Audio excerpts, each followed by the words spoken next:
Hello, everyone. It's time for Jessica and I to discuss the holiday where children go around getting candy from strangers. There are absolutely no legal issues with that at all. So, Jess, happy Halloween. Happy Halloween to you, Josh. I like your costume. I like that you're brave enough. You're like, I don't care what history tells me, by God. I'm going to dress up as Custer in the army, and nothing's going to go wrong with that. Just for the record, I got this from the surplus store because it's a fun place to go. And there was a guy, real man named Custer, who joined the army. So And we hope he survived. yeah, it does seem like an odd career choice with that name. Maybe the Navy would have been a safer bet. Call me old-fashioned. Maybe we retired. I thought we retired that cavalry number for a reason. I mean, Hey, I'm wearing a red shirt, so I guess we're both defying the odds tonight. We're both ready for Halloween. Bring it on. We're not scared by you, Halloween. let's do it. Do it. So, Halloween or All Hallows Eve. So, funny story. Last year, first year in my new apartment, night before Halloween, so it's 1 year ago tonight, the fire alarm goes off. And so we all go outside, and I'm talking with the new neighbors who just moved in.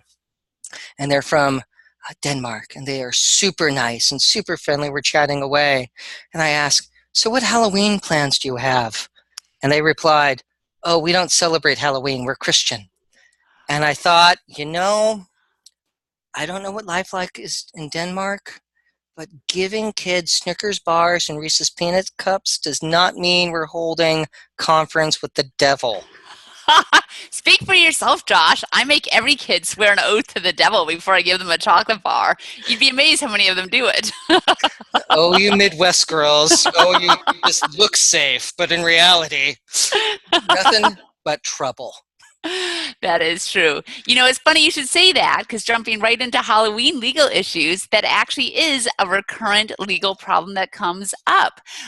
There will be employees of government agencies who will sue their employer, whatever government agency it be, for violations of the Establishment Clause because they argue that by putting up Halloween decorations, the government agency is basically celebrating, and identifying itself with a pagan religion, which there is obviously, there are people who believe that. I used to live in Texas, so I'm actually very familiar with this issue, but it is kind of funny for the rest of us who just view, the witches and goblins and the bats. It's just kind of like me with my skulls and my spiders, just fun Halloween decorations. But that is one of the legal issues that comes up all the time. There was a case out of Puerto Rico that I blogged about last Halloween, and the Puerto Rican court went, no, this is not a religion. It's cool. It's totally commercial. Let it go. That's right. That's one of the cases. That's one of the big cases on that issue. So, which, not that I ever want to fight an Establishment Clause case, because that would not be fun any day of the week. So, but maybe I'm old-fashioned with that lemon test thing, but who knows? We had a professor at my law school, University of Texas. Oh, God, and I'm blanking on his name now. He was actually he was one of the nationwide experts on those establishment law cases. They're very interesting. It's a very specific kind of area of the law, but it is very interesting challenges, obviously in a kind of a constantly moving landscape. But so that was one of the first legal issues that jumped out to me. Josh, how about you? What are some of the Halloween legal issues you see? Well, stranger danger always jumps out because we want to urge common sense on Halloween. That's true. There's a whole bunch of criminal issues that go on, yes. Growing up in the era where we started having the milk cartons with the missing kids, that was a good warning shot of, hey, let's be careful. And sure, I grew up seeing E.T., and we all did go out trick-or-treating in groups, and it was fun and safe. But I think of invitee status. If you're going up to somebody's front yard and then up to the front door and knocking on it, I think that would make you a legal invitee, especially if they have a jack-o'-lantern out and decorations, inviting people to say, I'm participating because I have candy and I'm fun and safe. That's right. It is interesting. They're actually, this is non-legal for a moment, but apparently there are all kinds of codes now. I mean, you are right, like on Halloween, if you leave your porch light on or if you turn it off, that means don't bother me kind of thing. I actually just heard on the radio the other day, so don't know if this is true, but that if you put out a teal jack-o'-lantern or something, it's supposed to mean that your candies, any kid who has food allergies should be safe. So I guess no peanuts, no gluten. I don't know if you can give it, I mean, I don't know how you do every food allergy at once, but apparently, so for kids with food allergies, look for the teal pumpkin is what I heard on the radio. Are they giving out apples or tofu? I mean, that sounds. I know, because I'm like, if you do chocolate, you've got sugar. You probably have, like, for people with corn allergies. Yeah, I know it's a whole thing. But anyway, but legally, that'd be kind of interesting if you put yourself out there as presenting foods without food allergies, and then it turns out that you didn't cover one of the food allergies. Would you be liable under that? It's a whole risky thing. In my era growing up and not being a parent, so I don't know if you've experienced this with your children, but there was always the fear in the 80s of people putting razors into candy and putting poison into candy. So in my childhood, there were a lot of dental offices that would x-ray candy for kids. And so you Oh. get your bag of swag, and then you go to the dentist office the next day, and they would x-ray your candy to make sure it was safe. Wow, that must be a California thing. I always heard that with like the apples. So we never got to keep any homemade candy. Now, what dentists actually do is if you take in your candy to the dentist after Halloween, they'll give you a treat instead because the concern is more cavities and the whole debate over, the Halloween candy and cavities. But no, if it's a wrapped Hershey's bar, I'm popping it in my mouth before the kids even get it. And I'm not worrying about whether there's poison in it or not.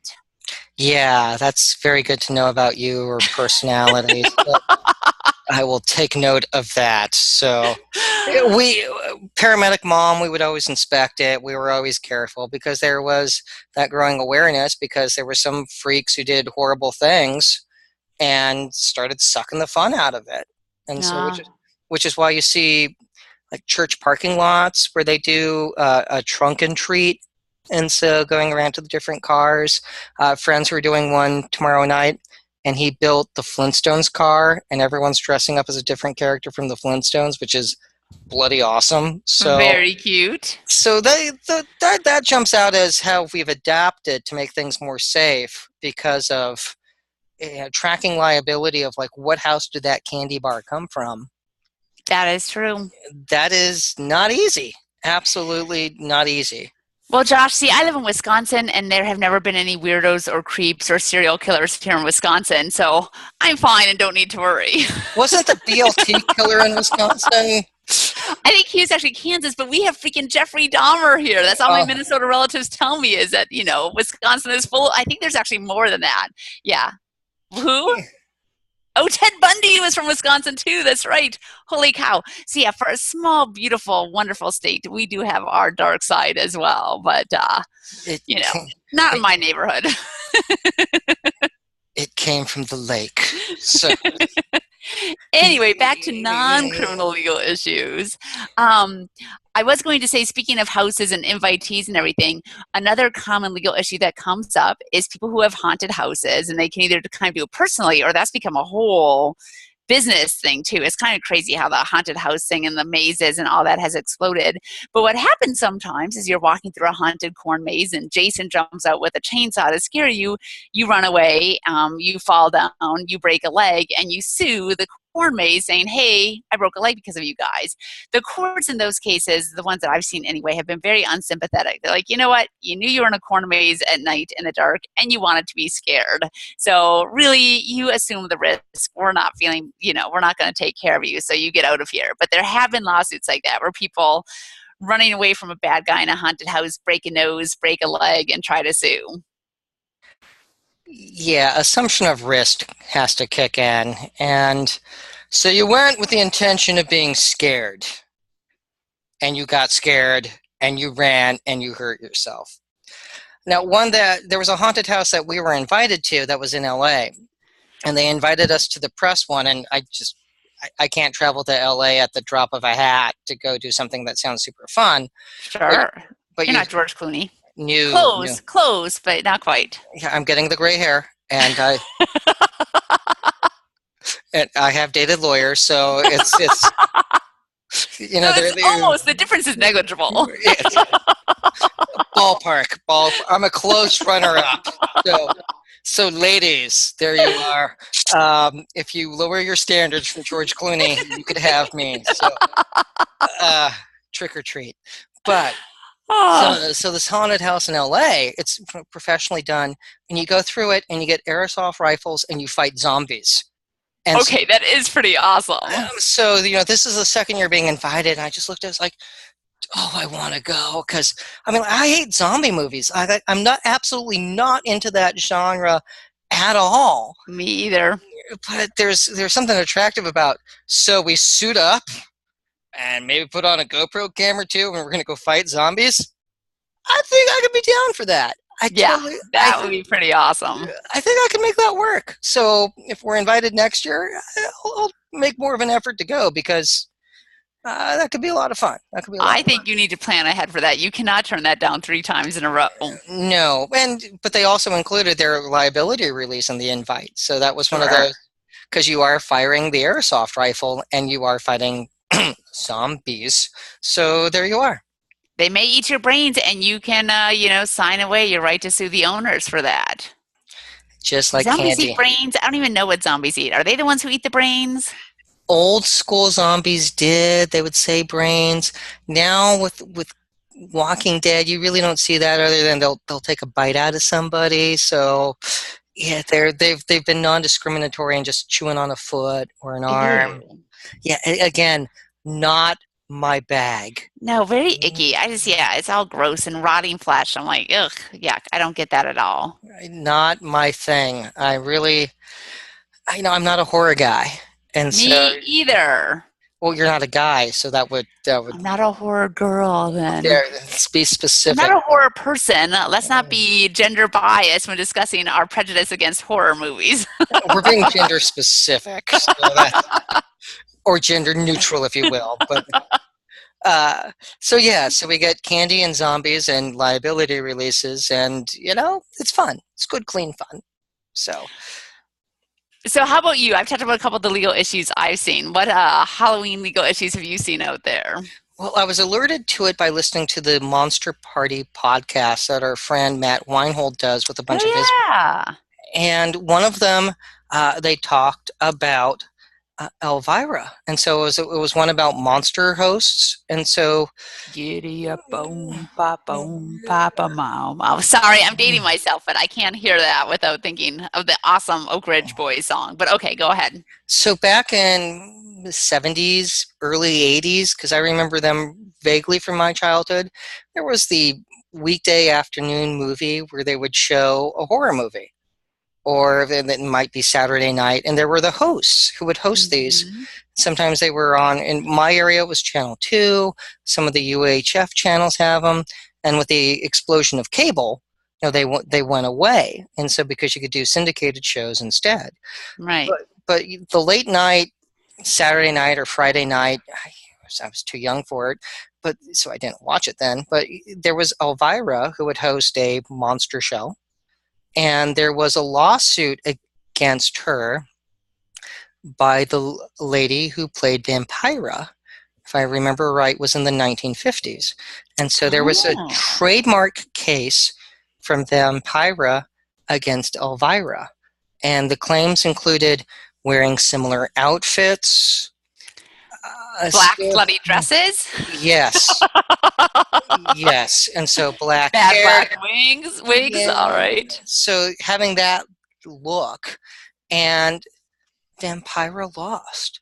And it dealt with, and pulling up the case here, and the issue turned on likeness with one of the cases, and the defendant's interpretation of the meaning of likeness as it appears in Section 3344 of the Latham Act to mean an actual copy of another's features is also more natural in light of contemporary entertainment industry practices. Under the plaintiff's definition, if a person merely were to wear another's clothes or emulate another's mannerisms, an action would lie under Section 3344 because a likeness was being appropriated. However, such a definition would expand 3344 to freeze all rights to certain props, clothings, or other qualities surrounding a character with the first person to portray a given part. In effect, all subsequent actors would be subject to legal challenge on the grounds that they had copied elements of a character's portrayed by earlier generations of actors. This result would greatly inhibit the development of the established entertainment arts and the freedom of expression. A result the court finds cannot have been intended by the California legislature in drafting this. So that was the California uh, trademark rules, and there was a similar type finding in dealing with the Latham Act as well. So Vampira lost, and there are tons of people who are big Vampira fans. When she passed, there was a big funeral for her. Aw. But there was like a 20-year gap. Yeah. Or maybe Yeah, I never heard of Vampira, but I knew Elvira very well. one was 50s, golden age of television, maybe early 60s, and one was late 70s, early 80s. So you're dealing with different time periods Yeah. as well. So trademark issues coming up there. And so that's just one of those sad things that came about. Aw. So, all right. Another kind of copyright infringement case, and my last legal one for the night. Not as sad, but very creepy, but kind of coincidental considering, in case you can't tell, this is my Lieutenant Uhura dress. I just don't look as good in it as she did. But anyway, there was a lawsuit over Halloween, the scary movie that I have not seen because I don't do scary movies, but the classic 1978 horror movie that apparently it kind of revived the genre. And of course, Mike Myers in it wore a mask. Well, the mask was developed for him by a studio called Don Post Studios, actually based on the form that they had based on the face of William Shatner. It was a Captain Kirk mask form that they used to kind of be the base of the Mike Myers mask, which is just really funny and kind of a nice geek tie-in. So anyway, so then Don Post, they got paid $150 to make this mask for the movie. The movie was used in the mask. Obviously, it kind of became synonymous with scary Halloween costumes. And they asked for copyright to it, didn't get it, but they just started selling it anyway. But then the movie studio actually licensed the mask to another company. Don Post tried to sue them and ended up losing. The court found that there wasn't a copyright that they could assert. So, but it's kind of funny that there was a lawsuit over the Halloween mask, and that is based on William Shatner. So I thought that was a nice tie-in to Halloween, my costume, and of course our geek roots. So fascinating. yes, isn't it though? Although again, I don't even like to think about that movie because I don't like to think about any of those scary movies. I don't do scary Halloween, by the way. I do fun Halloween. I do like not super cutesy, but no blood, no gruesome stuff. You know, I'm like, I'll do some witches, some skulls, maybe some spiders. That's about it for Halloween. You're not gonna really the focus. You're not gonna have a bunny having a vivisection. You're not gonna go dark. So. No, I do not do dark. I do not do scary, both for my kids' sakes and for my sake, quite frankly. Yeah, you don't want them to have therapy because of it. So exactly. It's one of my friends went to law school with her. She's an e-discovery guru now. She put on her Facebook page about a Mary Poppins costume, and that it's like your kids, your husband. Let's get out the musical equipment and start rehearsing because we could go big. We could go that, really, yes. Jim Chimney. Wait, is that right? Is Jim Chimney? That's them, isn't it? Is that Mary Poppins? Chimney, yes. With the chimney sweeps, yes. Yes, So, and of course, supercalifragilisticexpialidocious. All right, sorry. We're going to have to do a whole Mary Poppins thing at some point. It is the anniversary, and it's just a spoonful of sugar. So. And we could talk about Dick Van Dyke's accent, which is apparently ripped apart, but I find it adorable. It's Dick Van Dyke. I mean, seriously. Dick Van Dyke. And his brother, Jerry, who is even funnier. And the house that was built like a ship. I mean, really, how do we not like that? So with that, we just went down the Disney rabbit holes. So everyone, happy Halloween to all of you. In America, be safe, eat lots of candy, and then brush your teeth. As a mom, I gotta say, brush your teeth before bedtime tomorrow night really, really well. And exercise. All that walking around just once doesn't cut it. We need to slim America down. We need everyone to have healthy hearts. This is no, don't give kids lettuce because that's just horrible. That is sucking the fun out of it. Don't give apples. Give them Oh, for candy. Halloween. Yes, you're Yeah. right. Moms can give them lettuce the next day. Oh yeah, yeah. Totally. Salad diet for 3 days. That being said, don't suck the fun out of Halloween. Make it a positive memory. And with that, America, stay geeky. Stay geeky, America.